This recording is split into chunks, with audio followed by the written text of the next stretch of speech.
So, remember 2 weeks ago when we sat around talking about the new qualifying format? Yeah, and I remember last week when we sat around talking about the opposite of the new qualifying format. Because the qualifying format that we had discussed about the week prior basically got trashed down the window. We were basically like, why did we, why were we told this? Now and then Bernie Ecclestone turned around and said, like, listen, like, I know I said we could have this ready by Melbourne, but my programmers at FOM might take a little while to actually like get this. Let's say it may be ready by Spain, and then we can show the graphics and everything on TV. And we said in this very show 2 weeks ago that was a ridiculous, preposterous thing to say, because you could program that. Come on, I mean, it wouldn't take 3 months to program that. No, that's ridiculous. What my sort of thought on that was because Sergio Marchionne, after this proposal that we talked about in depth had been proposed, the next week said Ferrari could not in quotes accept this new qualifying format. Ferrari could not accept it. No, they're just like, I see that, and no. It sort of became a philosophical sort of it's like, an whoa. idea, yeah. Ferrari can't accept it. We can't accept this. This is an outrage. It turns out, before we go to... I mean, it's better than saying, we're going to quit F1. But at some this point, what they did, they said that, listen, we're going to shuffle it around a bit. It's not going to be exactly like this. Well, before that happened, Sergio Marchionne at Ferrari said Ferrari could not accept it. And Bernie said we couldn't write the software, but maybe we could have the software ready before the Spanish Grand Prix, which coincidentally is where testing was being held at Barcelona. So maybe there was some kind of who knows? Who knows? Maybe there was some sort of backroom discussion that maybe, since the teams were already testing in Barcelona, they could try out the new qualifying format during their testing hours. Do a couple of qualifying runs, see how it feels to simulate this. Check it out, and maybe we'll run the first few races the old way. At least you could have practiced here. You have an idea what's happening, and then we'll do that. But no. They came up with the compromise you were just mentioning. Yeah, so there was going to be a compromise of Q1 and Q2 being the same length of time, and then started still with the elimination and the second half of it, and chopping and the next driver every minute and a half. But Q3 being completely unaffected from last year, as in it was just going to be a normal Q3 qualification all the way from red flag or from green flag to checkered flag. 2015 rules Q3. Yeah. Right. Yeah. Okay. Regular Q3. Q1, Q2, exactly what we see here. No, but 16 and 15 minutes. No, 16. It was going to be both of them were going to be 16 minute rounds. Yeah. Yeah. Okay. But that also got shelved. But at one point that was the thing. Apparently everybody was signed on it, and that was going to happen for Melbourne. But I guess no. Now the most recent that we found. Also, they had. I forget which evening last week. There's too many evenings. All the drivers, or at least the drivers that were in the GPDA, the Grand Prix Drivers Association, had a meeting where there were some sort of paparazzi photos from the outside of drivers with their hands in the air, waving, shaking their fists. Oh, we don't like Grosjean this. being all like, yeah, maybe some people weren't all for it. But as of Friday, this is what we have. For Melbourne, no problem with the software. Yeah, apparently. Actually, I forgot that computer scientists or my programmers actually can do their job, and it's gonna be ready in 2 weeks. I know, so right? This is the format. So you guys are gonna have to explain this to me because I don't understand. It's great for us because we've had a ton of shit to talk about. Yeah, but it's very bad for the sport because there's way too much to talk about. Really, Q1 is going to be 16 minutes long. Okay. After the 7th minute, every 90 seconds, the slowest driver will be eliminated and be taken out. He will pit. Okay. He'll be eliminated. They can figure that out within that. So by that time, by the 7 minute mark, whoever's at the bottom of the list, whoever has the slowest time, goes out. Oh, okay, I see. Yeah. And just one driver? One driver at a time. That's what those red dots are. Right. So you hit set. So in Q1, All drivers. all drivers start, and then by the 7 minute, boom, one. Everybody has 7 minutes of all out madness. Who can do the fastest times? The slowest driver at the 7th minute will be asked to pit. He will pit. Okay. At the 8.5 minute, That's 90 seconds later, Okay. the next slowest driver out of all of them will pit. Okay. For every 90-second interval until the 16th minute. Now, hang on. If we're gonna want to stay true to form now to what the guy from FOF050b said, we would have both Manor or Sauber, both Manor and both Saubers, I guess, both Manor and Haas drivers gone by here, pretty much, because they're gonna be the slowest because they're so far down. Maybe. So by the last two drivers that we have now, that's when it starts to get interesting. Is it gonna be by the end of the 16 minutes? Is it gonna be McLaren or is it gonna be a Sauber that comes out? Because is it gonna be Alonso? Going into Q2, there will be 15 drivers advanced, which means at least one team will be split by default. The one team has to be split. So then there will be a 15-minute qualifying period for Q2, and after the 6th minute of all-out madness, the slowest driver will be eliminated. And again, every 90 seconds thereafter, every red dot, the slowest driver will pit. Right? This is really confusing. It's not really. So every Q3 in this whole period, people start. In this whole period, you can change tires and pit as many times as you want. Minute, right? Okay. Yeah, so this is the minute. Yeah, that's a minute. Those are the minute. Yeah, so those bars are the minute length. Gotcha. Okay. 7, 6, and 5 are the times when elimination starts. Right? 16, 15, and 14 are the total lengths of Q1, Q2, and Q3. And each bar here is like another, in between that and that is like another driver leaves. Right. So by the time of Q3, how many cars are there? Q3? 8. 8 cars will begin Q3, and there will be 5 minutes for that makes so much more sense. A total 14-minute qualifying period. The first 5 minutes will be all out madness. At the 5th minute, that's insane. The slowest driver will pit. And again, every 90 seconds until the 14th minute. In theory, yeah. From the 13th to 14th minute, or from the 12th and a half to the 14th minute, it's going to be a straight shootout between the two.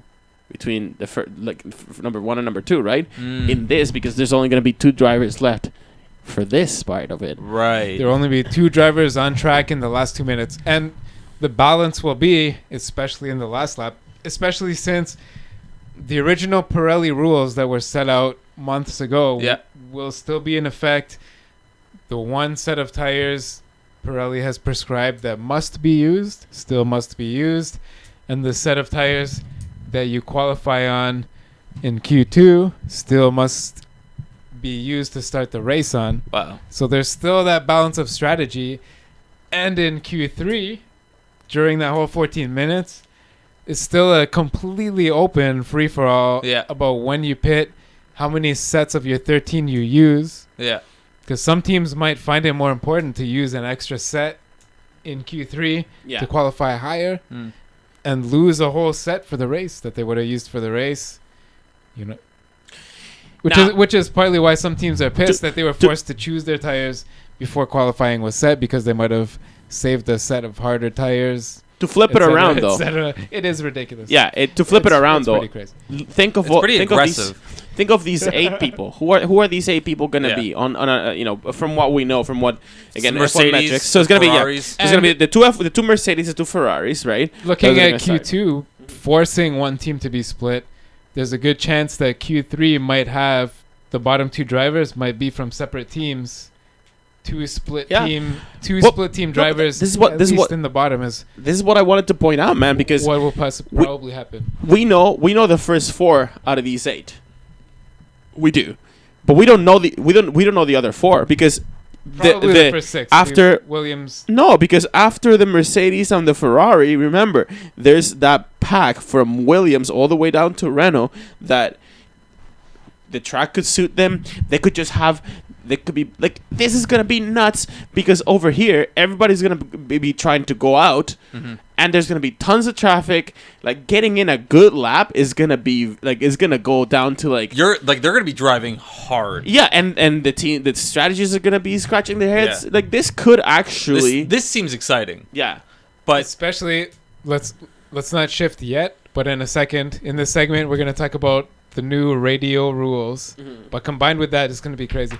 But the way that the season is going to evolve now, because the teams had to choose their tires for the first bunch of races before these qualifying rules were even set. Yeah. So they're all on tires that they chose based on the old rules. They're going to learn whatever they can. It's going to be a huge mix-up. And then for the next races going forward, especially the ultra soft will be introduced. And the new rules will have been practiced a bit and known about. It's going to be even more of a mix-up. It's okay. Here's what the detractors have to say. The detractors have to, a lot of people from the no camp on these new qualifying rules. Nope. They can be grouped as the people that are saying, if it ain't broke, why fix it, right? To those people, what I would have to say is, don't bash it till you try it. Kind of. I mean, I think that this could be. That's exactly Hamilton's quote. Yeah, it could be something that like, it could be a very ingenious solution to the problem apparently that this was meant to solve is the fact that as things stood at the end of last year, where everybody ended at the end of qualifying is pretty much like how the race went. Right. And that happened at least for the first like 6 positions. Yeah. That happened by and large last year. Whatever the qualifying order was, that's how the race ended. So this will have a pretty strong chance at messing up the qualifying orders as a solution to that problem, to the fact that qualifying meant qualifying on pole meant winning the race a lot of times in last year. This is probably gonna do a lot to solve that or to help mess that up. That is the idea. Now the other people are saying but listen, shouldn't it be, isn't this more of a band-aid solution, and shouldn't we be talking about the sport in general, and shouldn't be things go back to how it was in the 70s? Focus on those people have to focus on 2017 and please put something in stone. That's gonna be awesome. That's the thing. We're gonna have another chance. Seems so simple. We're gonna have another chance to do this in 2017, or at least by the end of 2020, or don't say that. I should say at the most. Sorry, at the most. No, 2017 next year is gonna be fucking crazy. But this, I'm not saying it's not a band-aid solution. I actually 100% agree. It is just a band-aid solution. But it is one that can achieve pretty positive short-term results. It shouldn't be the be all and end all, but let's give it a try, guys. I'd say I'm with Will Buxton on this one. Let's give it a try. Especially, we said it since the start of last year when we started this podcast. 2016 is gonna be a transitionary year. Yeah. Why not go crazy? Numbers are dwindling or whatever. Try all kinds of crazy stuff. See what works. Find out what works. So I got a few questions. About Come this. back. Awesome. I'm gonna sneeze. Where are they on the grid when they start Q1? Is it like a race where they all start at the same time, or is it? No. Everybody starts from the pits, right? And once you leave, so at whatever 3 p.m. or 2 p.m. whenever, or 3 p.m. Whenever then there's a green light that goes on at the end of the pit lane, and that means qualifying has started. You can take your car out. Usually before that green light comes on, there's already been a lineup of cars already waiting to go out. Right. Okay. On the pit lane. Right. Certain teams based on the heat soak test where you see how long you can park before your car overheats. But they'll move right up, like you said. You can look on Formula1.com right now and see the whole season, what time Q1 starts at every city. Right. And again, it depends, like everything in F1, on marketing and television rights. So Yeah. there'll be like whatever time the most people could watch it. So basically, But yeah, you to, have to a answer, to answer 16-minute your question, window. to answer your question properly, I'd It's say an open window. I would say who goes out first on track to qualify during Q1 is going to be the person that's lining up. Not necessarily. If there's some cold weather, the track is cool. You know what I mean? The track could go up 5, 6, 7, 8 degrees. No. and- Who goes out first on track at here at minute, like at minute 0, at time 0? Who goes out first on track? Whoever's lining up. Who gets to line up there? It's a first come first serve. Oh, But that's- sorry, yeah. Who goes out first Right. to do that? But Whoever you'll see comes that out first is Yeah. up in the air. yeah, but it doesn't matter because you also don't want to go right fresh out at the start of qualifying because the track is not well rubbered in. That's the Oh thing. my god. Or warm. So, Yeah. Certain tracks are certain countries, certain times of the year. You're certain not days, yeah. the weather is cool. because of this, The because of the track short warms. time to put in a significant, like a good time, and especially here, I should say at Q3 at T0 for Q3, like all the big players have to go. Yeah, all the big players are gonna You want only to have 5 be. minutes. Yeah, they're gonna want to be lining up. Yeah. Right. Eight but- cars with a 5-minute free for all. But on up Q3. here though in Q1, you probably won't see a Mercedes like just gunning for it right off the Yeah. door. They might wait till about here to send their cars out because Right. by then the track will be a little warmer, a little bit more Yeah, rubbered yeah. in. So who would you And say? they might use their harder this- tires and do a shittier This might be a time hard on thing purpose. to answer, but who would you think would start right at the beginning? Like who would your guess be? Probably whoever has the most the most to lose. The most to gain and the most to lose. Yeah, Oh, like fuck. like a McLaren, I can Right. see like an Alonso going for like, like thinking like if I have the track to myself, if I'm there first, maybe I stand a chance. You're right. Yeah, Yeah. And again, after the first races, which have already had their tire nominations chosen before these rules, which is going to be an extra fucked up situation for a bunch of teams. When the teams know what's happening, they know the tire choices, then, like you said, maybe McLaren will go out first with a harder tire and push harder and lock a time early. yeah. It will mix it up. It will mix it up. Hamilton said that. Let's not judge it. Some of the just like the Halo rule, some drivers are for it, some are against it. Let's keep it how it was. It's being good, but maybe it could be better. Let's try it out. Another thing I wanted And- to mention just Yeah. briefly. You touched on it pretty briefly, but like the dynamics of qualifying is now changed. Like the sort of the energy and attitude that go into it is now much different. Right. Where like Yeah. I feel like the old last year's model was like somewhat docile. You know what I mean? Like kind of sedated. It's just like go out and do your thing. But now this seems more of like it's definitely more exciting. There's Just- more of a show element. It's more of a for it. show, right? Yeah, Just like, there oh, is. fuck. Go! Yeah, Oh, yeah. you stuck in the lane! Oh, Yeah. fuck! There's gonna be a lot more that can go wrong. Yeah. For teams in general, Yeah. for all teams, for all of them. There's gonna be shit that they can't control that can go wrong. Yeah. Like especially these 5 minutes here are gonna be crazy. Yeah. Man. One of the arguments. Get out. One of the arguments, which was pretty neutral, but it falls between what you said and what where Formula One is trying to push. Yeah. This is still sporting, obviously. They're Mhm. racing for the fastest time, the fastest car to get on first place. The old way was a bit more sporting, but Mhm. less entertaining. You know what I mean? Like before, like somebody might have gone to make a tea or whatever, Right. grab a beer for Q1, Q2, This one's and just like, hey, I trained come my back. dog for about 10 months to fetch me beers.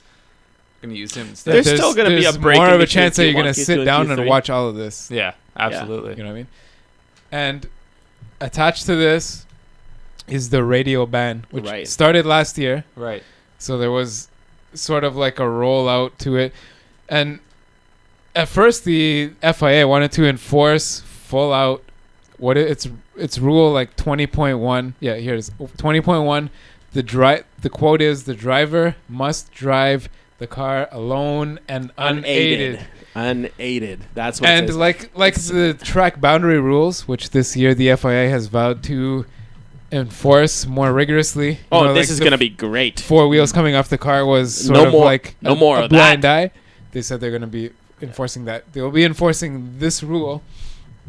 Well, you can't jump. You can't go off jumps. You can't Yeah, right. You can't vertically 4 wheels off the track. But up until last year, so a team like Lotus didn't have and presumably couldn't afford having the full LCD screen on their steering wheel. Oh shit. So they got a lot of info from the drivers, or from the pit wall to the drivers. And this past year, 2015,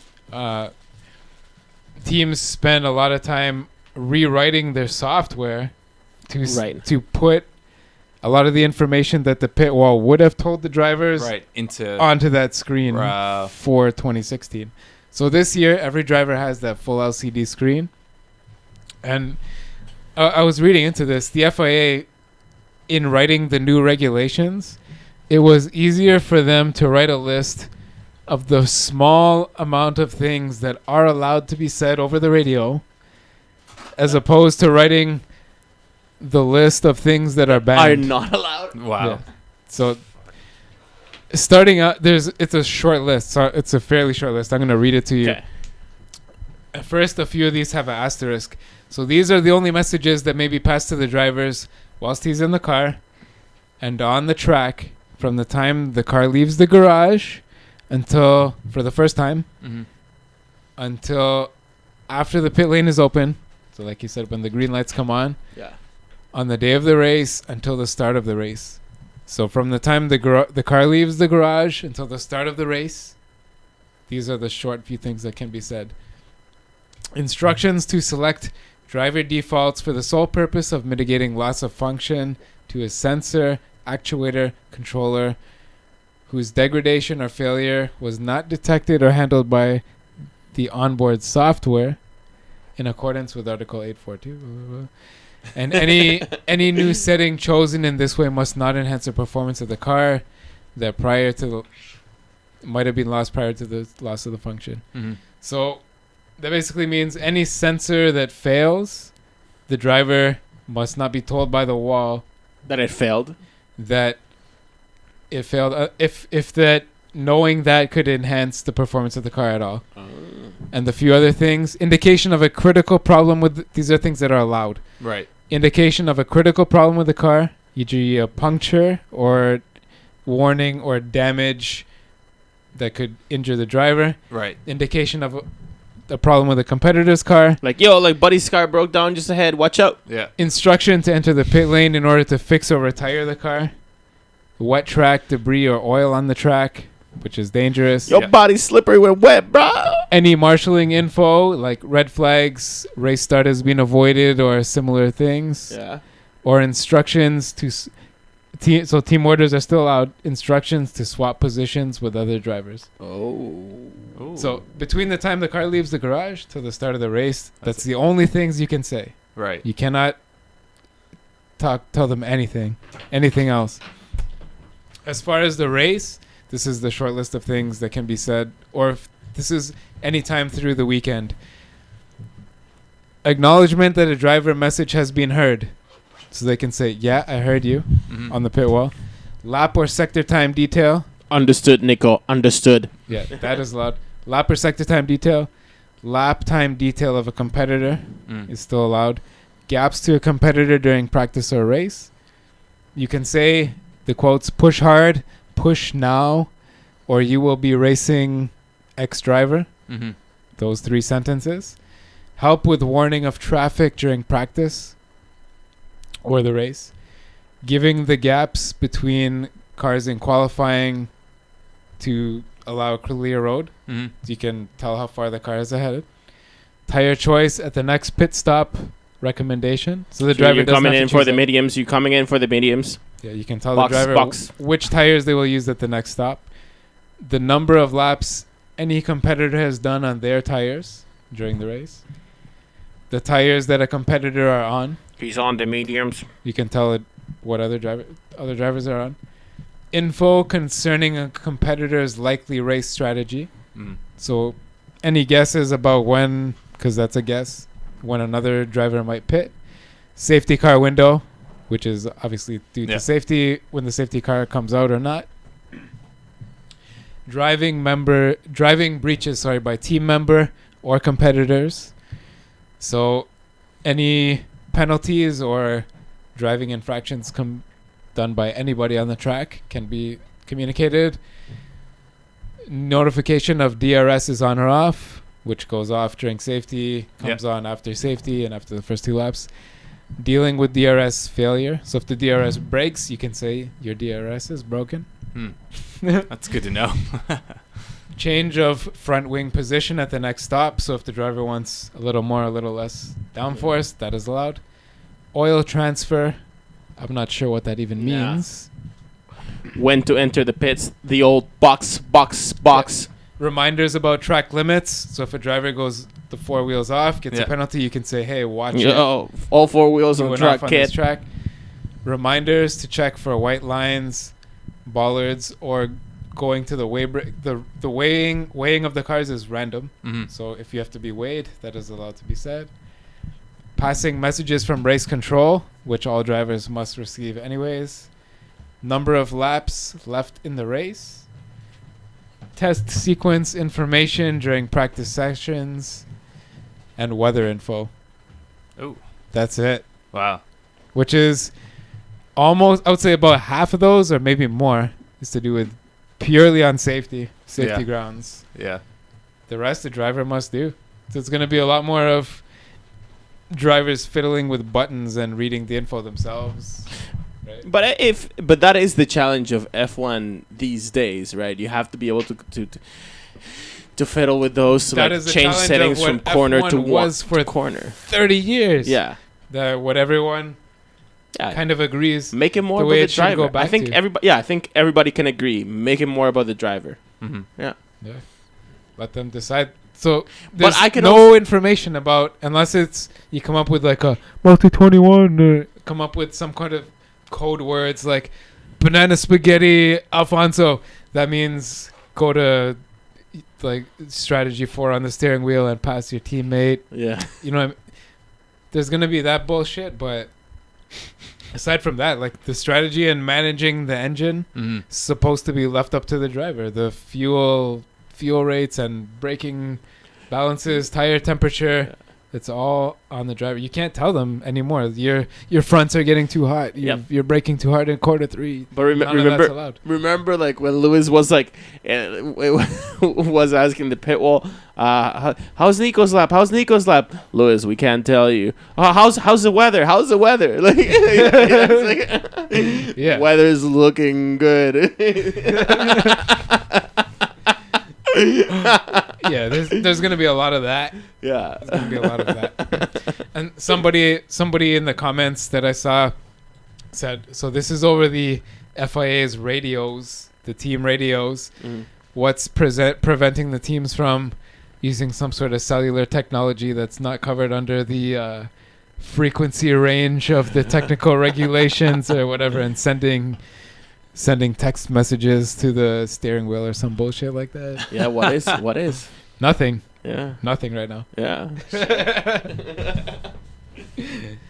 And with that, I think that's a good point as any other to end it. Mike, play us out. This was flatoutfever.com on YouTube, guys, Twitter. Listen to Bamboo. I promise us we promise a longer show next week with all kinds of goodies like that contest and everything else. Jay's got to go to one of those jabs. Yeah. But we are giving away 2 tickets for Rio to the Canadian Grand Prix. This is not a joke. 10, 11, 12. They're being purchased. Come back next